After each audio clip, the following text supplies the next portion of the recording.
Renner é uma pessoa de generosidade rara, nosso companheiro, irmão, amigo do coração da Federação Espírita de Goiás, uma federação que se destaca por um trabalho abnegado, é a federação que conseguiu, pela primeira vez no Brasil, reunir o maior congresso espírita de que eu já tive notícia, porque lá em Minas Gerais, por exemplo, nós temos diversas casas espíritas, elas são numerosas, mas não conseguiram se fraternizar suficientemente para que montássemos assim, desde o falecimento do nosso amigo Honório Onofre de Abreu, nunca mais conseguimos uma liderança capaz de nos fazer organizar um congresso da magnitude do Congresso de Goiás.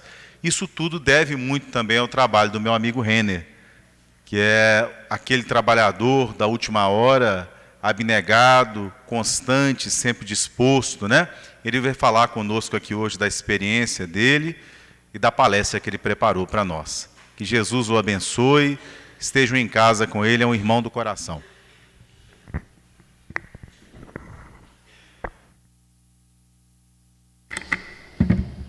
Boa noite. Realmente é uma alegria muito grande estar aqui em Campina Grande, uma cidade que eu, no mínimo uma vez por ano, passo por aqui, onde fiz amigos, reencontrei irmãos, né? O Romero, Adriana, Rossandro, Otávio, agora Márcia, Érico, Nercília. Então é uma cidade que eu me sinto, eu digo que é minha segunda casa. Há pouco mais de 3 anos eu conheci o Espiritismo. Devido à minha carga de vida material, eu não tinha muito tempo para ter contato com nenhum tipo de religiosidade. Cheguei no Espiritismo, num momento em que minha vida se colocava um pouco mais tranquila. Procurei a Federação do Estado de Goiás, na cidade de Goiânia. Fui muito bem recebido pela minha amiga Ivana e, através dela, a rede se expandiu. E, graças aos amigos, estamos aqui hoje falando. Há pouco mais de 6 meses, com essa cobrança dos espíritos e a insistência dos amigos também, nos cobrando isso, a pequena luz, né, embaixo do alqueire. E estamos aqui, então, para poder dividir um pouquinho dessa experiência, dos nossos estudos, falar um pouquinho sobre perdão, que é a base do capítulo 10 do Evangelho segundo o Espiritismo, que é um livro maravilhoso que todos deveríamos ter debaixo do travesseiro. E, sem a pretensão de querer dar nenhum curso de perdão, falaremos a base da doutrina, mas iniciaremos emprestando de Emmanuel uma pequena parte do livro Paulo Estevão, que é uma das 5 obras dos 5 romances de Emmanuel. Paulo Estevão, há 2000 anos, 50 anos depois, Ave Cristo e Renúncia. Emprestaremos uma pequena parte da história.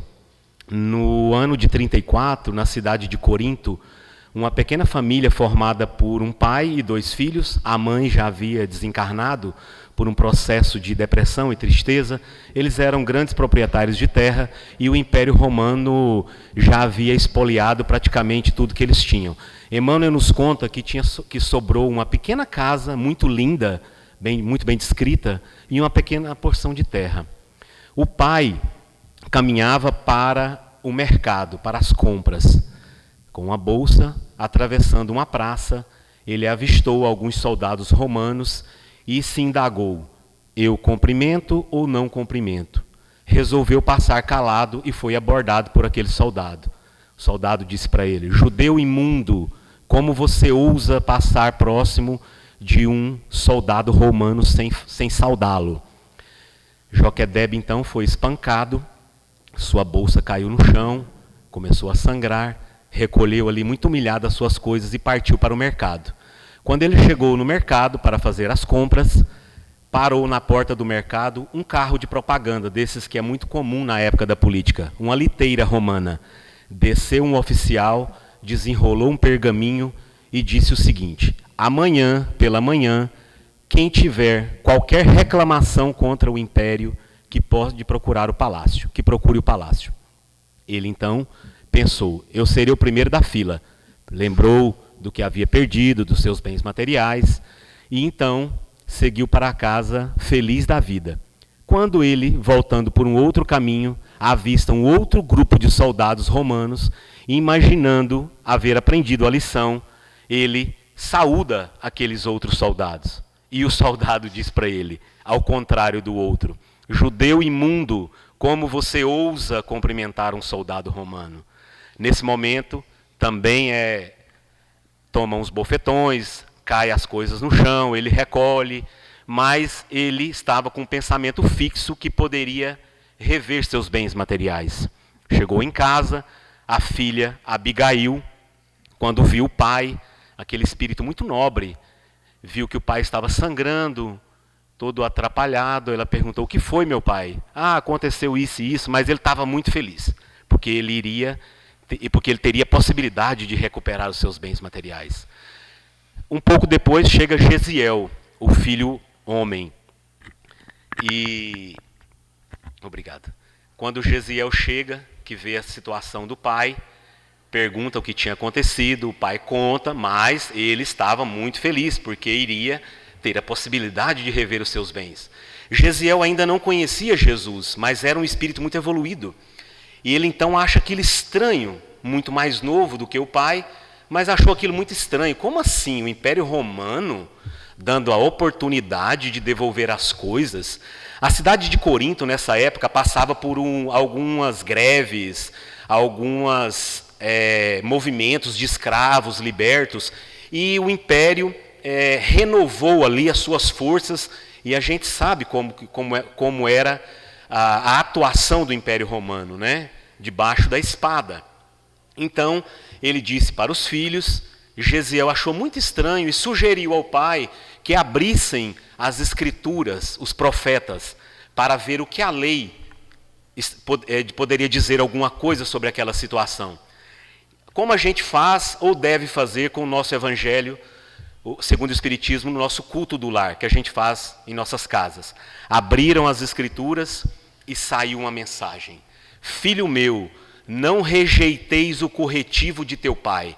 Eles ficaram em silêncio, um olhando para o outro. O pai disse: eu entendi a mensagem, mas eu não vou abrir mão dos meus direitos. Gesiel, com respeito muito grande, né? Imagina, 2000 anos atrás, o respeito que os filhos tinham pelos pais, né? Algo muito parecido com o que acontece hoje. Então eles ficaram calados e o pai disse que não iria abrir mão. E eles então, seja o que Deus quiser. Joquedebe não deve ter nem dormido essa noite, no outro dia era o primeiro daquela centena de pessoas que Emmanuel nos descreve, e demorou a ser atendido, já estava ali reclamando. E eu imagino que numa cidade que não deveria ser muito grande, porque Campina Grande a gente consegue detectar quem são as pessoas problemas. Nossa, já vem aquela pessoa, nossa, aquele cara é muito chato. Então, com certeza, ele foi ficando por último, foi o último a ser atendido. Um escrivão o atendeu, chorou ali todas as suas reclamações, e o questor o atendeu depois. Chamava-se Licínio Minúcio, muito conhecido pela sua maldade. Joquedebe, então, quando foi chamado para essa reunião com Licínio, Licínio já disse assim para ele: você tem 3 dias para deixar a sua propriedade com seus filhos. Ele: como assim? Eu vim aqui atrás dos meus direitos, vocês me deram a oportunidade de reclamar? Não discuta comigo, seu imundo. Você tem 3 dias para deixar a sua propriedade. O Império Romano está tomando ela. Como assim? Essa é a justiça de vocês? Essa é a sua lei? Onde eu vou criar meus filhos? Por favor, eu juro nunca mais perturbá-los. Eu nunca mais reclamarei de nada. Deixe a minha casa, onde um velho como eu vai viver. E o questor, já sem paciência com aquela criatura, ainda mandou-lhe aplicar algumas chibatadas e o tirou de sua sala a pontapés. Joquedebe saiu dali furioso. Ele não tinha outro pensamento que não fosse em vingança. Imagine, ele pensava: onde eu vou criar meus filhos? Como eu vou dar essa notícia para os meus filhos? E ele lembrava da mensagem da noite anterior. E a gente também é assim, né? Quantas vezes a gente sabe que alguma coisa vai dar errado e a gente vai e faz. Aí é o famoso: mas eu tive que pagar para ver. E a gente sabia que ia dar errado, e a gente não é diferente de Joquedebe. Joquedebe então caminha para a propriedade com o intuito de incendiá-la. Na questão 459 do Livro dos Espíritos, Kardec pergunta para os espíritos se os espíritos influem nas nossas atitudes, nos nossos atos, e os espíritos nos respondem que não só influem, como eles nos dirigem, nos governam, e isso vale para o bem quanto para o mal. Provavelmente, dando sintonia aos maus espíritos, ele foi ali alimentado, né, esse ódio, essa vingança, e incendiou aquela propriedade. Não teria ideia do tamanho da bagunça que ele causaria. Pegou fogo em tudo. Matou animais, morreram animais, pegou fogo nos pastos, nas árvores frutíferas, nas termas, incendiou-se tudo. E 2 escravos que o questor mais gostava foram feridos, ficaram entre a vida e a morte. Joquedebe foi para casa, chegou muito triste, aquela cara, né, que ninguém precisa falar nada quando a gente faz alguma coisa de errado. Chegou em casa, a filha o atendeu de novo, machucado, sangrando. Ele não teve coragem de falar ainda, perguntando para o Gesiel, cadê Gesiel? Passa um pouco, chega Gesiel. Quando Gesiel chega todo sujo, de fuligem, estava ajudando a controlar o incêndio, ele pergunta, onde você estava, meu filho? Eu estava ajudando a contornar o incêndio. Ele então confessa para os filhos o que havia feito. E Gesiel diz para ele, meu pai, por que ergueste o braço vingador? Como podemos louvar a Deus machucando as suas obras? O Senhor sabe o que acontecerá conosco, o que os romanos fazem com quem os desafiam. E não foi diferente. Naquela mesma noite, os 3 foram presos, levados para a prisão. No outro dia, imediatamente, o julgamento daquela família. De imediato, o questor que presidiu, fez questão de presidir aquele julgamento, mandou que o pai fosse atado ao poste e que iniciasse ali alguns processos de tortura. Nesse momento, Gesiel, imaginando que poderia ajudar o pai, com pena do pai, da idade do pai, se sentindo ali no dever de tomar aquele castigo, ele mente. Ele diz para o questor, questor, não faça nada com meu pai, fui eu o causador do incêndio. E o questor, como assim? Além de termos visto seu pai incendiando, você foi visto ajudando a combater o incêndio. Seu pai continuará recebendo o castigo e você também o receberá. Os instrumentos, alguns tipos de instrumentos de tortura, tinham esferas nas pontas. E numa dessas chicotadas, o açoite corta o pescoço de Joquedebe, que inicia ali um processo de desencarnação na frente dos filhos. Abigail, muito triste, chorando, lembra da mãe, que dizia para ela, quando ela estivesse em qualquer situação muito triste, muito profunda, que ela cantasse uns salmos, tão bem ensinado pelos pais. Abigail começa a cantar, aquilo irrita aquelas pessoas. E o questor manda que retire aquela moça daquele ambiente. Um oficial, então, pega Abigail pela mão e diz, minha filha, eu também sou pai. Fuja de Corinto, você não pode mais viver aqui. Mas meu pai, seu pai morreu. E seu irmão vai para a prisão perpétua. O que era a prisão perpétua? Os navios de carga, as galeras romanas. Abigail, então, sai atordoada pelas ruas de Corinto, procura uma senhora de nome Sostênia, que era sua amiga. Só que quando ela chega na casa dessa senhora, essa senhora diz, minha filha, eu não posso recebê-la. Gosto muito de você, mas eu também vivo de favor. Procure Zacarias e Ruth. Eles ficarão muito felizes em recebê-la como filha, porque também perderam um filho assassinado pelo Império Romano. Abigail, então, assim o faz, procura aquele casal que estava de mudança de Corinto para Jope e é muito bem recebida, passa a ser a sua filha espiritual. Nesse momento, Gesiel, então, é internado na prisão para se recuperar das feridas e depois de 30 dias ele é internado em um dos barcos desses navios de carga. Desde o primeiro momento que Gesiel adentra esse barco, ele é notado pelo gerente da embarcação como uma pessoa de muito bom ânimo, aquele cara que servia para tudo, que estava sempre com um sorriso no rosto, não reclamava de comida, não reclamava de trabalho duro, de dormir pouco, de condições insalubres, ele não reclamava de nada. Ele se tornou, então, o braço direito daquele gerente da embarcação. Certo dia, essa embarcação saindo da cidade de Cefalônia, pega um político famoso, um romano, um jovem chamado Sérgio Paulo, que entra nessa embarcação com destino a Cesareia, só que ele havia adquirido naquela região uma doença e começou a ter febre, feridas pelo corpo, e o comandante pediu para o seu gerente que precisava de alguém para cuidar daquela personalidade, porque os amigos já haviam saído de perto. Então o comandante lembra logo de quem? De Gesiel. Gesiel de pronto atende aquele pedido, cuida daquele político, daquele jovem, como se fosse o seu irmão. Emmanuel descreve que Gesiel, com orações, preces, pomadas, sopas, carinho, amor, ele cuida daquele cidadão, e em uma semana ele estava recuperado. Só que Gesiel adquire a doença.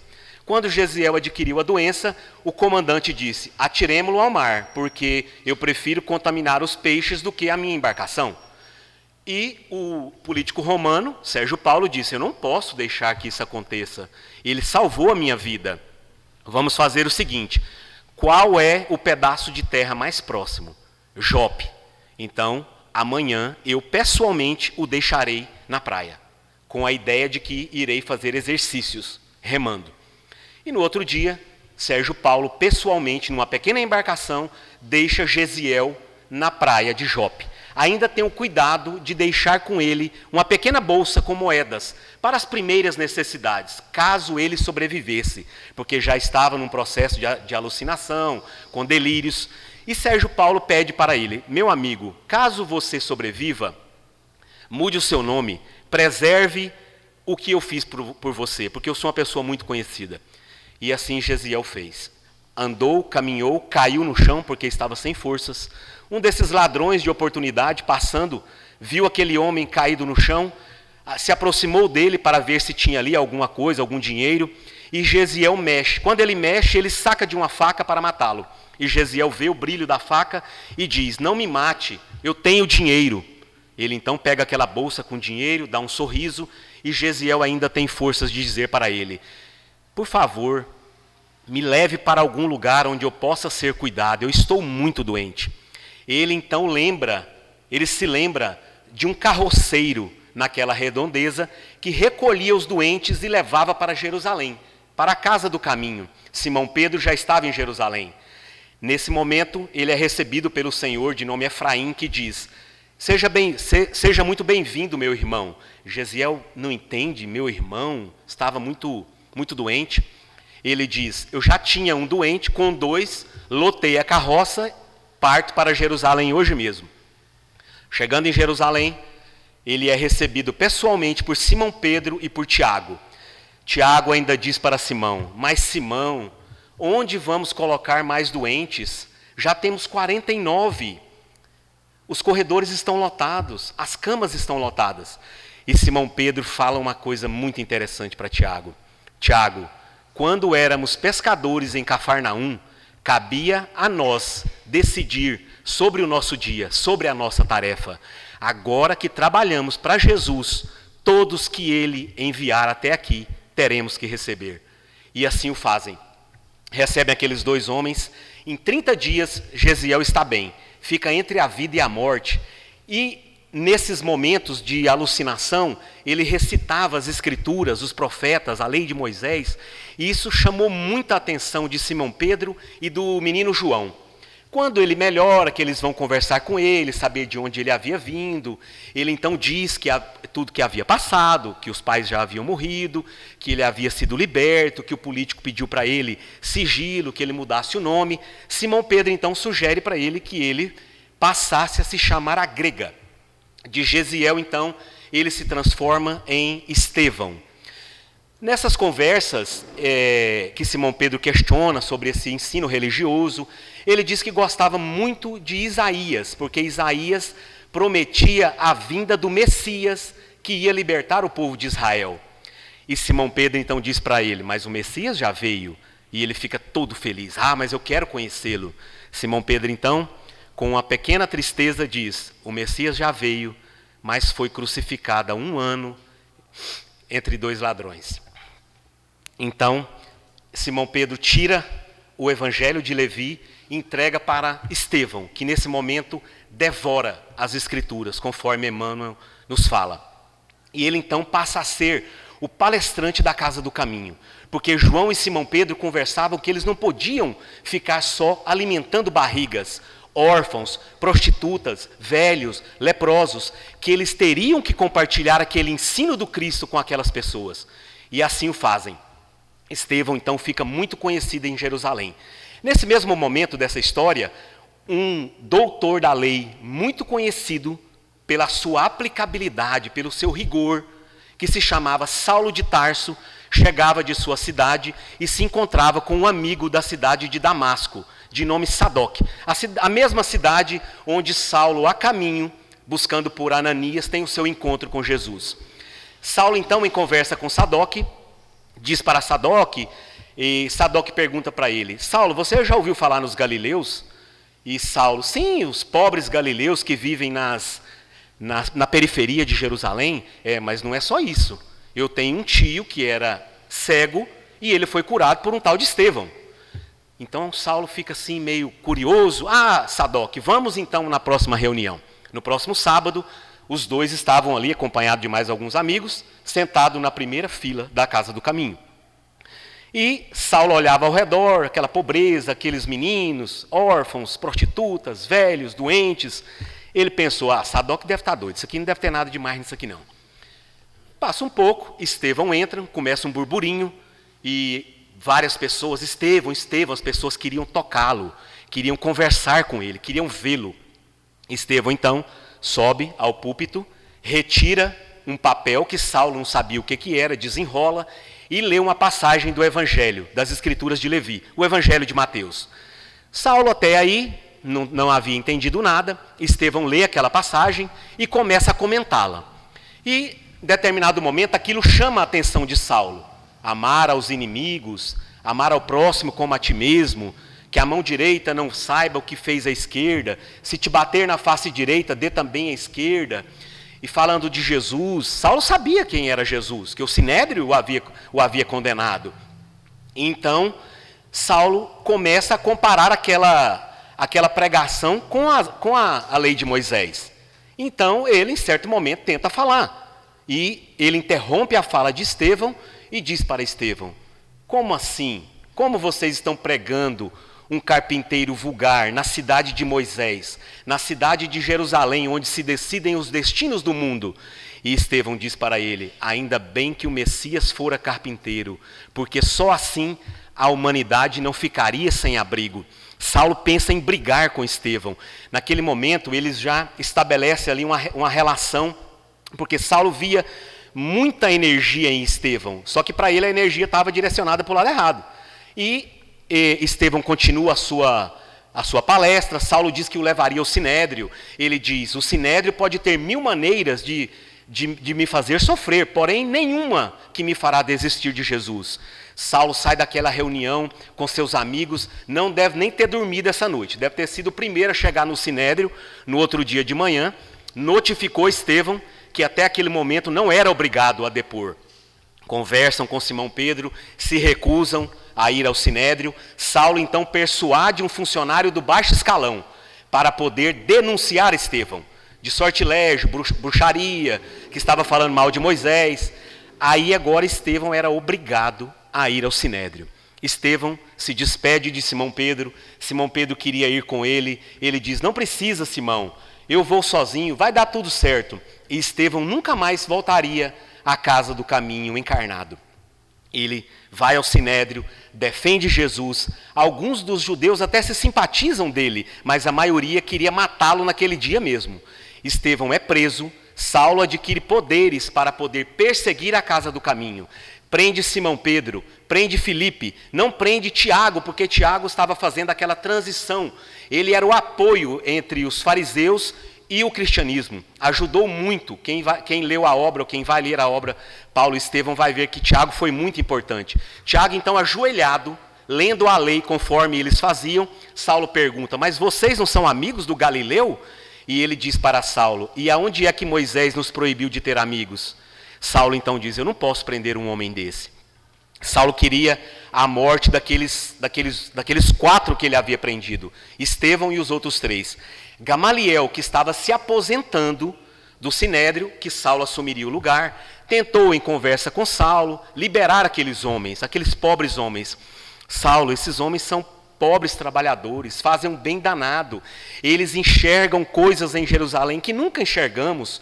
E Saulo, então, depois de muita peleja, libera Simão Pedro e Filipe, desde que eles não professassem mais aquela doutrina, manda banir João, mas não abre mão de Estevão. Estevão teria que receber a pena de morte. Gamaliel então diz, assim seja.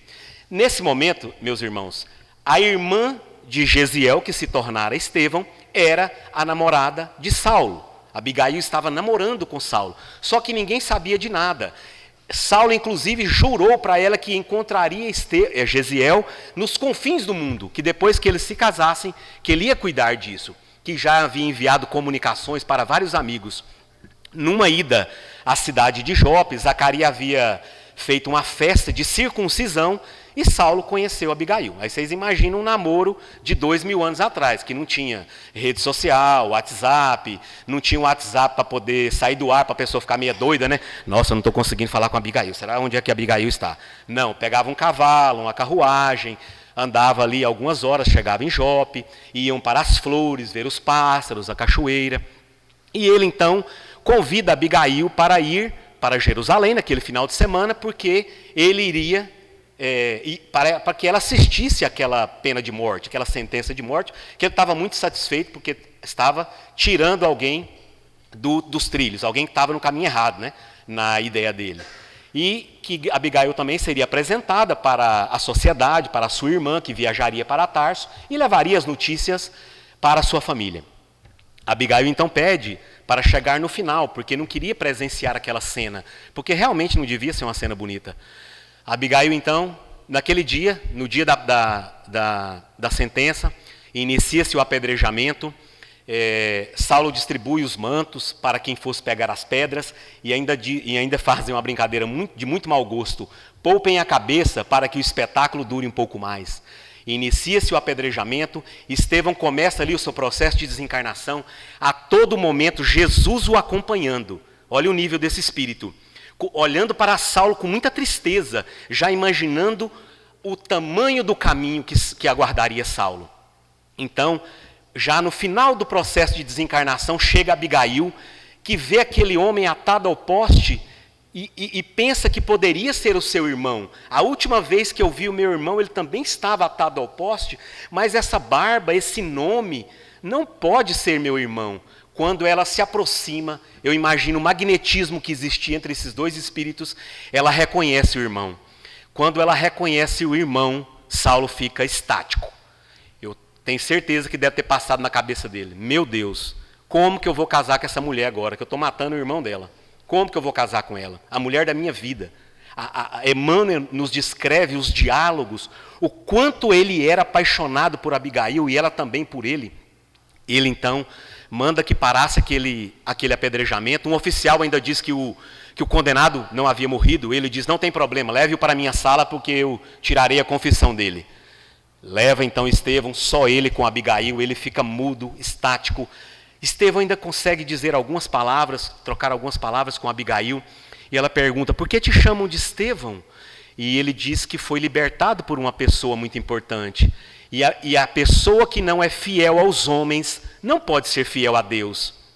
Ela então pergunta: e por que esse Cristo? Olha onde esse Cristo te trouxe.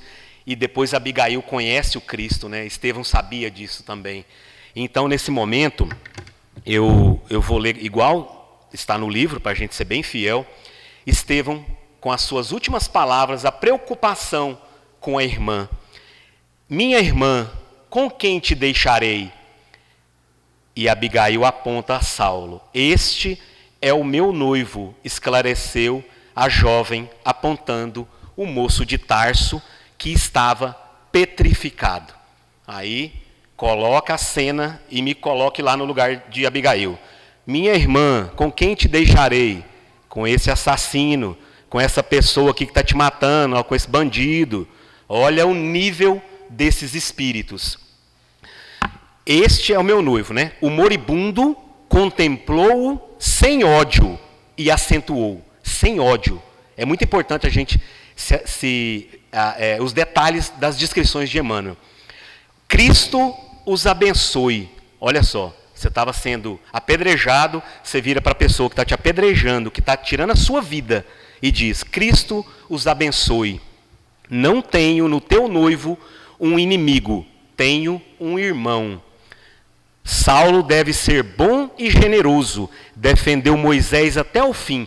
Estevão sabia que Saulo, representando o judaísmo, estava agindo corretamente, por mais que estava numa direção contrária.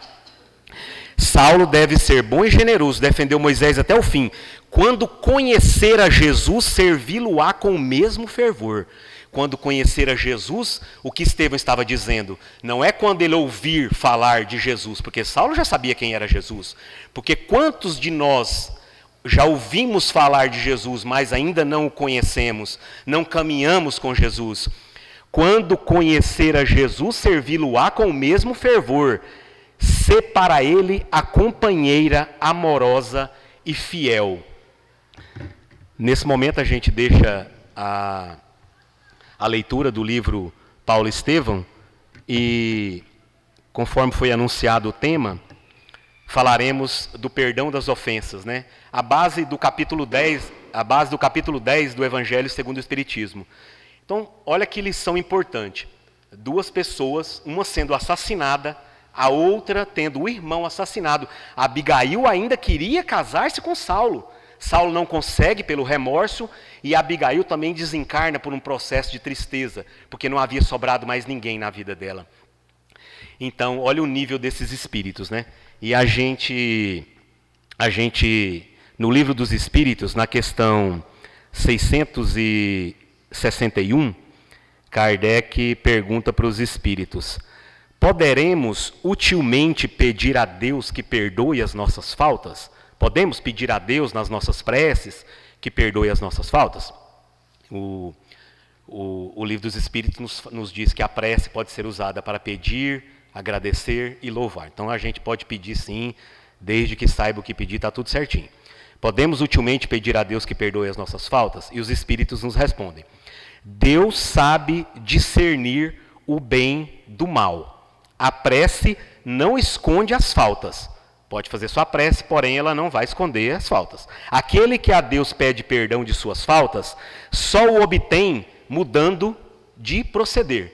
Olha como o Espiritismo nos traz uma luz sobre coisas que antigamente eram muito mal contadas, né? Essa vinda da Igreja Católica, de que todos nós passamos por lá, alguns até hoje. No capítulo 10 do Evangelho, vamos tentar dar uma passadinha rápida, o sacrifício, né? As pessoas, antigamente, elas ofereciam sacrifícios para poder, olha que tanto que seria, né? Contra a lei de Deus, né? Então, o que os Espíritos nos dizem? Aqui só o obtém mudando de proceder. As boas ações são a melhor prece, porque os atos valem mais do que as palavras. Os atos valem mais do que as palavras. E fazendo uma comparação no capítulo 27, Pedi e obtereis, Kardec sempre coloca, antes das citações dos Espíritos, passagens do Evangelho, né, da Bíblia. E tem aqui uma passagem de Marcos que se assimila muito com essa questão do Livro dos Espíritos.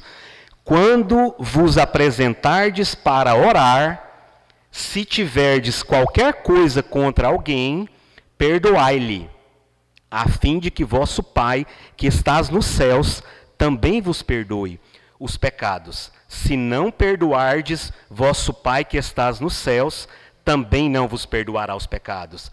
Isso é o capítulo 11 de Marcos, né? E aí os Espíritos dizem: antes de orardes, se tiverdes qualquer coisa contra alguém, perdoai-lhe. E a gente, perdoar não é uma questão fácil. Eu imagino que vocês não devem ter problema com isso. Eu sou uma pessoa que tem muito problema com perdão, porque a gente se torna muito exigente, a gente espera muito das pessoas, né? Às vezes a gente quer até que a pessoa adivinhe o que você quer. E não existe nenhum tipo de relação humana que sobreviva sem perdão. O casamento não sobrevive sem perdão, no trabalho não sobrevive sem perdão, na casa espírita, na escola, qualquer lugar. É uma das ferramentas que Jesus nos deixou e deu o exemplo do perdão no Evangelho. A todo momento, Jesus nos dando as lições. É porque a gente vive sem GPS. Se eu der o endereço da minha casa para qualquer um de vocês, que nunca foi na minha casa, vocês colocam aqui, eu estou a 2.000 quilômetros de distância, e vocês chegam na minha casa pelo Waze ou pelo Google Maps. Mas a gente vive um dia atrás do outro, mesmo que venhamos à casa espírita, colocamos a água para ser fluidificada, tomamos o passe, mas a gente não faz aquele movimento interno, que não é só para o perdão, para tudo, para o ódio, para a vingança, para a inveja, para o ciúme, para o orgulho, que é uma das coisas que mais Jesus combateu. Então, esse GPS, eu digo sempre que esse GPS tem que ser o Evangelho, porque se a gente pegar o Evangelho segundo o Espiritismo, olha só, capítulo 10, bem-aventurados misericordiosos. O que é misericórdia no nosso dicionário? Aquele que se compadece da desgraça dos outros. É aquele que perdoa. Capítulo 11, amar ao próximo como a ti mesmo. Então, se você amar ao próximo como a você mesmo, você vai chegar um dia no nível de Gesiel, não vai nem se ofender, por mais que te matem. Capítulo 12, amai os vossos inimigos. Por mais que a gente saiba que, pela pobreza da linguagem da época, amar os inimigos é não retribuir o mal com o mal. Porque é claro que a gente não vai conseguir ter o mesmo amor que a gente tem pelas pessoas que a gente gosta, também para os inimigos. Não é isso que Jesus quis dizer. Esse é um processo que vai demorar um pouco mais. Capítulo 13, não saiba a tua mão direita o que faz a esquerda. E no final desse capítulo tem uma lição chamada ingratidão. Olha como a gente reclama que as pessoas são ingratas. Ah, fulano foi para a praia e não me chamou, já levei ele tantas vezes, ele foi e levou ciclano. Fulano fez uma festinha do filho de aniversário e não me convidou. E eu convidei ela para o meu. A gente fica barganhando com as pessoas, como a gente barganha com Deus também. Então, se a nossa mão esquerda não sabe, se a gente faz alguma coisa para outra pessoa e nem anota no nosso caderninho da maldade, a gente não vai lembrar disso para cobrar. Então a gente não vai precisar de cobrar isso de ninguém. Então o Evangelho nos fala o tempo todo sobre perdão. Com que direito, né, a primeira lição do capítulo 10, perdoai para que seja perdoado. Os Espíritos nos dizem, com que direito você vai pedir perdão para Deus se você não perdoa os outros? Né? Então lá os Espíritos nos dizem, existem dois tipos de perdão. Aquele perdão que você, não, deixa isso para lá, o que eu posso fazer para te ajudar? A pessoa é generosa, ela não cobra, o olhar dela é sereno. E aquele outro tipo de perdão que fica com a cara ruim, que torce para alguma coisa dar errado, para bater o carro, ou então fala, ó, perdoei, viu? Você viu o que ele fez comigo, mas eu perdoei, eu sou uma pessoa muito boa. No capítulo 10 da Boa Nova, da coleção de Humberto de Campos, que é uma série muito pouco lida pelos espíritas, e nos traz passagens maravilhosas de Jesus. Eu sou apaixonado pelas psicografias de Humberto de Campos. No capítulo 10 do livro Boa Nova, tem uma lição chamada Perdão.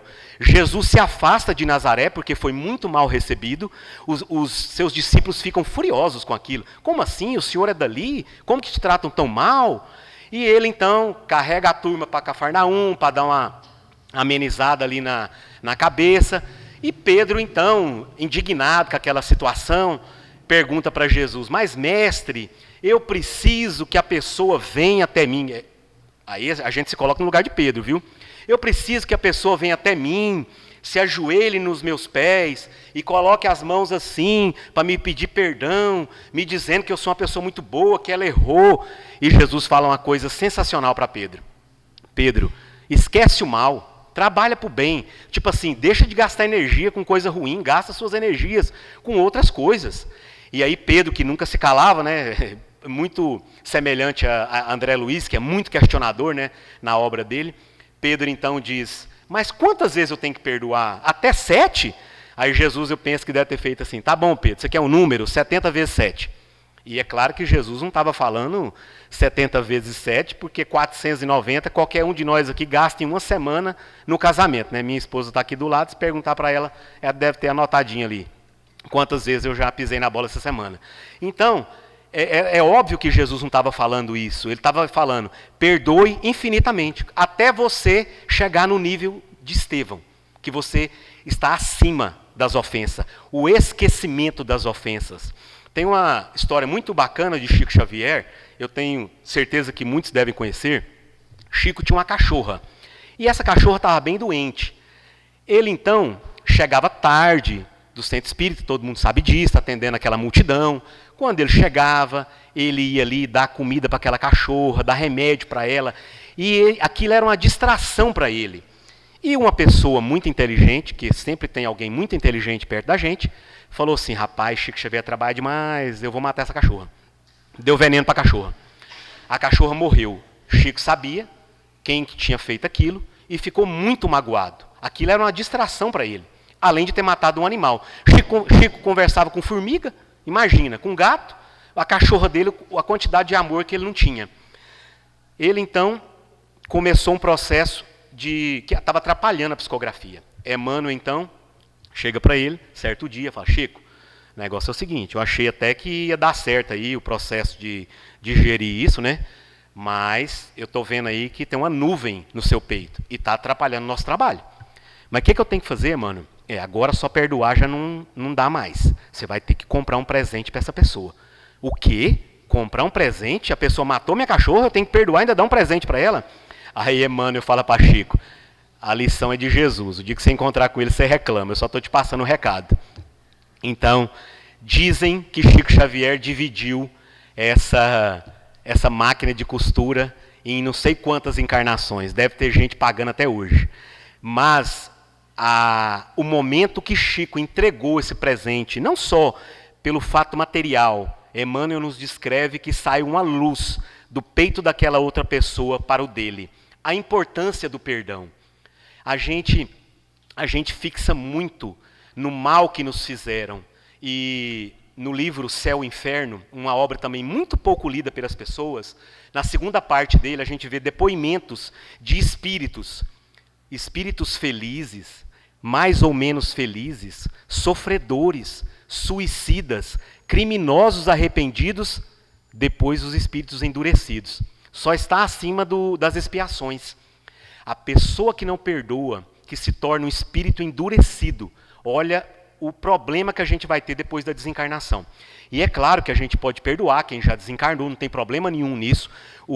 A segunda lição do Evangelho segundo o Espiritismo, reconcilia-te enquanto ainda estás a caminho com teu adversário, os espíritos nos pedem isso, que a maioria dos casos de obsessão, principalmente os mais graves, subjugação e possessão, são causados por espíritos que desencarnaram em processos de conflito, que não perdoaram, que querem vingança. Na obra de André Luiz a gente vê muito isso. No próprio livro Nosso Lar, o primeiro livro da coleção, a mãe de André Luiz desce para encontrar com ele na colônia espiritual e diz para ele que vai reencarnar, que o pai está nas zonas inferiores com duas amantes que não desgrudam dele, e ele vai ter que passar por um processo de reencarnação compulsória. E André Luiz, mas minha mãe, você vai receber esse povo? A senhora já no mundo espiritual, bem em cima. Aí ela fala, o inferior não pode ir até o superior, então o superior tem que descer até o inferior. E ela receberá então aquelas duas amigas, aquelas duas amantes do ex-marido, receberá o marido de novo, receberá elas como filhas. E a gente fica achando que os nossos filhos são Bezerra de Menezes, os apóstolos, Joana de Anjos, né? Quanto eu tenho escutado, eu estava com Rossandro numa palestra particular em Brasília e uma pessoa o procurou, dizendo para ele, escuta, meu filho é Emmanuel. Não estava perguntando, ele estava afirmando, meu filho é Emmanuel, eu queria saber como que eu faço, qual centro espírita que eu procuro, se eu procuro a FEB. Olha só, a nossa vaidade. O Espiritismo não veio para isso. O Espiritismo vem para a gente, é muito importante os estudos, né? Mas quando a gente desencarnar, que chegar lá na mesinha, que a gente sentar, que um espírito de luz, assim como a Santana, receber a gente lá, Ninguém vai perguntar, meu amigo, qual é a questão 700 do Livro dos Espíritos? Qual é o capítulo 3 do Evangelho segundo o Espiritismo? Ninguém vai nos perguntar isso. O que vai somar no nosso desencarne é a quantidade de amor que a gente tem, é a quantidade de bem que a gente fez. É isso que vai somar. O estudo é importante, é muito importante, principalmente para a gente. Quando eu falo, eu tenho certeza que eu só estou falando para mim, porque eu tenho certeza que vocês conhecem pessoas assim. Menina, tem um rapaz de Goiânia que falou lá na Santana, mas que negócio bacana que ele falou, mas você tinha que estar lá. Nada nunca é para ele. Então a gente vem na casa espírita e nada, nenhum tema que falar é para a gente. Como que a gente vai mudar? Jesus nos disse que aquele que não souber que tem uma doença não pode ser curado. E nós somos todos doentes. Capítulo 3 do Evangelho segundo o Espiritismo. Há muitas moradas na casa de meu Pai. Kardec define que a Terra é um subúrbio, um hospital, uma penitenciária e um lugar malsão. Só que ele fala mais, que a Terra é tudo isso ao mesmo tempo. E eu acho que eu estou nos 4 lugares. Então nós não podemos ter dúvida disso, de que somos, sim, invejosos, vaidosos, que precisamos de tratamento. E o tratamento é conseguir colocar em prática um pouco do Evangelho, das lições do Evangelho. Olha a parábola dos credores e dos devedores. Um rei que mandou chamar alguns servos que deviam a ele, vou colocar em reais para ficar mais fácil. Se apresentou um servo que devia 10 mil reais para o rei. E o rei disse, me pague. Ele disse, não tenho dinheiro. Então prenda ele, venda sua esposa, seus filhos e o que ele tiver de bens. Ele se ajoelhou nos pés do rei e pediu misericórdia. O rei o perdoa. Ele saiu da casa espírita, virou a esquina, encontrou uma pessoa que devia 100 reais para ele. O Evangelho nos conta que ele pega a pessoa pelo pescoço, pela goela. Você sabe o que é goela, né? Pelo pescoço. E o sacudiu para que o pagasse. Está no Evangelho. E o sacudiu para que o pagasse. Ele então mandou jogar aquele homem na prisão até receber. Algumas pessoas que viram aquela situação foram e contaram para o rei. O rei então mandou o prender até que ele quitasse a última moeda. Então a gente não é muito diferente desses ensinamentos de 2000 anos atrás. E caminhando então para o nosso encerramento, né? Essa mensagem do perdão, realmente a gente deve perdoar as pessoas, principalmente nesse laboratório chamado família, né? Tanto a família da casa espírita, a nossa família, que às vezes a gente olha para aquele povo que está lá e fala assim, meu Deus, não tem lógica, vocês erraram a minha encarnação, me erraram de endereço, não tem lógica, aquela cunhada, aquela sogra, aquele tio, não tem condição. Porque assim, ó, vocês já viram alguma pessoa que terminou um relacionamento ou que está brigada com alguém chegar e falar assim, olha, o que aconteceu? Ah, briguei, separei, e mais a pessoa virar para você e falar assim, eu separei porque eu sou uma pessoa muito difícil, né? Eu sou muito orgulhoso, eu sou muito chato, eu sou muito cobrador. Vocês já viram alguém falar isso? Quando algum relacionamento acaba, o que a pessoa fala? Ah, mas ele é muito difícil. Ele não parava em casa, ele não me dava atenção, ele era isso, ou ela era isso, ela era aquilo. A gente não consegue enxergar os defeitos também que a gente tem. E a gente joga só nos outros. Rossand tem uma comparação sobre a mágoa que é gerada pela falta do perdão. E a medicina hoje aceita a mágoa como causadora de graves doenças, inclusive o câncer. E Rossand tem uma comparação muito legal que ele diz que a mágoa é você pegar uma vasilha Tupperware, todo mundo conhece, uma vasilhinha de sorvete, vomitar nela. Você vomita, põe no sol, para ficar mais gostosinho. Aí toda vez que você lembra daquela pessoa, que você sente alguma coisa, você vai lá, pega aquela vasilha e cheira ela. Olha o mal que a mágoa nos traz. Então, que nós possamos, né, pensar um pouco mais nessa reconciliação. O Evangelho nos dá muitas e muitas lições, né? Jesus disse lá em João capítulo 8, aquele que não tiver nenhum pecado, que atire a primeira pedra naquela mulher. Jesus sabia que ela era uma pecadora. E nem por isso a condenou, e nem os homens tiveram coragem. Então a gente precisa assumir isso, né? E o Evangelho é o roteiro seguro para isso.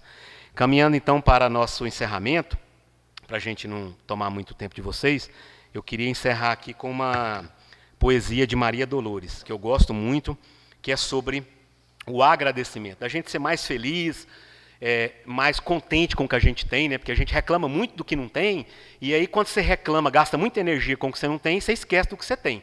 E nesse momento eu tenho certeza que numa cidade desse tamanho existem mãe enterrando filhos, filhos enterrando pais, pessoas em hospitais em situações críticas, e a gente aqui na Casa Espírita, olha a oportunidade que a gente está tendo de ouvir falar de Jesus, de nos reconciliarmos, de abraçar aquelas pessoas que a gente ama, né? Os nossos filhos, que maravilha ter filhos, né? Encerraremos então com Maria Dolores, com essa poesia que é muito bonita. Agradeço, Senhor. Agradeço, Senhor, quando me dizes não, às súplicas indébitas que faço através da oração. Muitas daquelas dádivas que peço, estima, concessão, posse, prazer, em meu caso talvez fossem espinhos na senda que me deste a percorrer. De outras vezes imploro-te favores, entre lamentação, choro, barulho. Mero capricho, simples algazarra que me escapa do orgulho. Existem privilégios que desejo, reclamando-te o sim, que se me florescessem na existência seriam desvantagens contra mim. Em muitas circunstâncias, rogo afeto, sem achar companhia em qualquer parte, quando me dás a solidão por guia, que me inspire a buscar-te. Ensina-me que estou no lugar certo, que a ninguém me ligaste de improviso, e que desfruto agora o melhor tempo de melhorar-me em tudo o que preciso. Não me escute as exigências loucas, fazei-me perceber que alcançarei além do necessário se cumprir o meu dever. Agradeço, meu Deus, quando me dizes não com teu amor, e sempre que te rogue o que não deva, não me atendas, por favor. Muito obrigado, meus irmãos.